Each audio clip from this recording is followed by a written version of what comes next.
अत्र शंकते। अब यहाँ शंका करते हैं भावे भावे भावे भाव योग चेत न वाच्यम न वाच्यम। पूर्व पक्षी कहता है भावे कारणात्मक है, भावे जो कारणात्मक पदार्थ है, सत्तात्मक कारण, उसमें भाव योग कार्यात्मक से भाव से योग विद्यमानत्वम चेत। कारण में यदि कार्य पहले से विद्यमान है, आप कह रहे थे ना कि कारण में कार्य पहले से छिपा हुआ, अगर ऐसी बात है पहला न वाच्य, कार्य से उत्पाद अनुत्पाद विषय न वक्तव्य, तो फिर कार्य की उत्पत्ति या अनुत्पत्ति के विषय में फिर आपको कुछ कहना नहीं चाहिए, तो पहले से ही उत्पत्ति का है, तो पहले से ही यदि कार्य में उत्पन्न न उत्पन्न, कार्य उत्पन्न हुआ या नहीं हुआ, न वक्तव्य से फिर ऐसा आपको बोलना नहीं चाहिए कि आज 10 गाड़े बने, 10 क्या बने, वो तो पहले से ही थे, बने क्या, फिर आप क्यों कहते हैं आज 10 गाड़े बने, आज 50 रोटियां बनी, आज 100 रोटियां बनी, आज मेहमान ज्यादा थे इसलिए ज्यादा बनानी पड़ी, ये बनाना क्या बोल रहा, तो वो पहले ही था।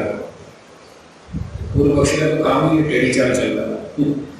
उल्टा सीधा कोई ना कोई आक्रमण करता ही नहीं, तो इसने ये आक्रमण किया। सूत्र आप लिखिए। हम तुक्के लगाते हैं इधर से उधर उधर। हाँ भाई, तुक्के भी लगाते हैं, यहाँ वो लगाता है, झूठ भी बोलता है। जैसे अभी न्याय दर्शन में उसने आप झूठ बोला था ना कि अगर रूप का निश्चय हो जाए तो स्पर्श में संशय कैसे हो सकता है, उसने कहा हमने पक्का, हमने तो भाई नहीं खाना है, जो कहता हूँ उसको जाके बोलो, हमें क्यों बोल रहे हो, हमने तो ऐसी बात कही नहीं, झूठ बोल रहे, झूठ भी बोलना सब कुछ करता है। सूत्र आप लिखिए, यदि कारण द्रव्य में कार्य द्रव्य, यदि कारण द्रव्य में कार्य द्रव्य पहले से छिपा बैठा है,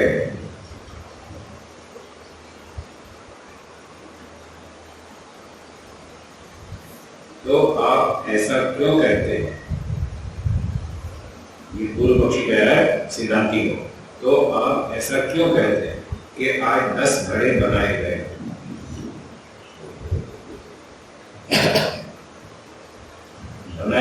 ऐसा क्यों कहते हैं जब थे ही पहले से। सिद्धांती उत्तर दे रहा है समाधान, इसका पदार्थ है पदार्थ भावे कारण द्रव्य में भाव होगा, कार्य द्रव्य यदि पहले से है, पहले से विद्यमान है, चेत यदि न वाच्य, तो उसकी उत्पत्ति नहीं कहनी चाहिए